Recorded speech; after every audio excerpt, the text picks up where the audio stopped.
wabarakatuh.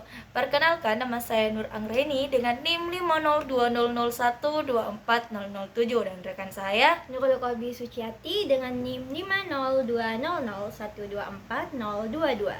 Baik, maksud dari tujuan video ini yakni saya sebagai konselor dan klien saya sebagai Klien akan membawakan video praktek, yakni praktek psikoterapi dengan teknik Manusia kognitif seringkali behavior terjebak therapy. dalam pikirannya Berikut sendiri. Ketika pikiran dipenuhi ketakutan, emosi pun ikut bergejolak. Dalam kognitif behavior therapy, masalah psikologis dipahami sebagai hasil dari pola pikir yang tidak adaptif. Terapis menggali latar belakang masalah untuk memahami akar kecemasan klien. Kognitif behavior therapy ini menekankan hubungan antara pikiran, emosi, dan respons tubuh. Pikiran otomatis sering muncul tanpa disadari dan langsung memengaruhi emosi. Terapis dapat membantu klien melihat pola yang berulang. Tahap ini menjadi inti kognitif behavior therapy karena menantang pikiran irasional klien. Distorsi kognitif memperkuat kecemasan pada klien. Klien mulai membangun sudut pandang baru. Kognitif behavior therapy ini mengajak klien bertindak secara perlahan. Teknik relaksasi dapat membantu menurunkan ketegangan pada klien. Perubahan itu dinilai untuk melihat efektivitas terapi. Refleksi memperkuat kesadaran klien. Kognitif behavior therapy mengajarkan bahwa pikiran bukanlah fakta. Ketika pikiran diubah, emosi dan perilaku pun ikut berubah. Selamat datang, ambil waktu sejenak untuk menenangkan diri. Bagaimana kondisi kamu hari ini? masih cemas, tapi saya ingin mencoba membicarakan. Kapan pertama kali kamu menyadari kecemasan ini? Nah, pada saat kecemasan itu datang, apa yang kamu lakukan pada saat itu? Sekitar 1 tahun yang lalu, sejak itu setiap kali berbicara di depan kelas, rasa takut itu yang terjadi pada tubuh saya pada saat cemas yaitu napas pendek, kepala pusing, tangan gemetar, dan rasanya saya seperti ingin lari saja. Kalau pikiranmu bisa berbicara pada saat itu, apa yang akan ia katakan? Seberapa sering pikiran itu muncul? Persepsi yang ada pada saat di depan kelas,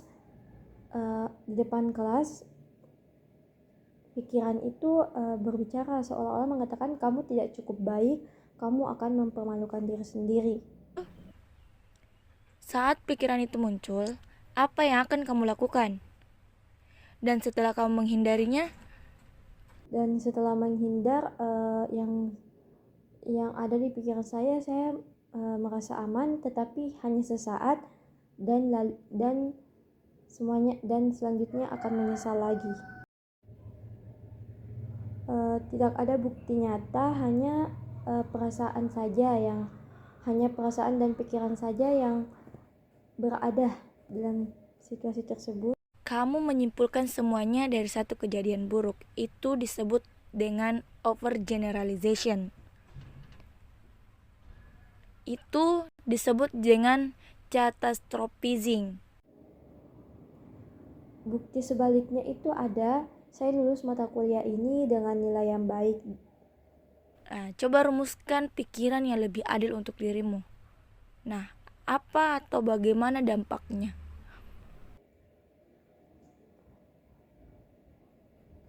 Saya tidak sempurna, tapi saya sedang belajar. Nah, coba tarik nafas perlahan, tahan, hembuskan.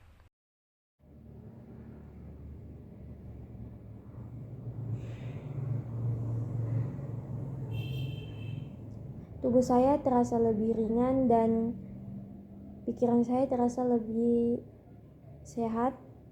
Coba hitung, berapa skala kecemasanmu sekarang? Wah, itu kemajuan yang besar. Skala kecemasan sekarang dari 9 menjadi 3. Nah, kamu harus tahu bahwa kesadaran itu bagian penting dari suatu penyembuhan. Saya sadar selama ini saya terlalu keras pada diri sendiri. Terima kasih, sekarang saya lebih berani menghadapi diri saya.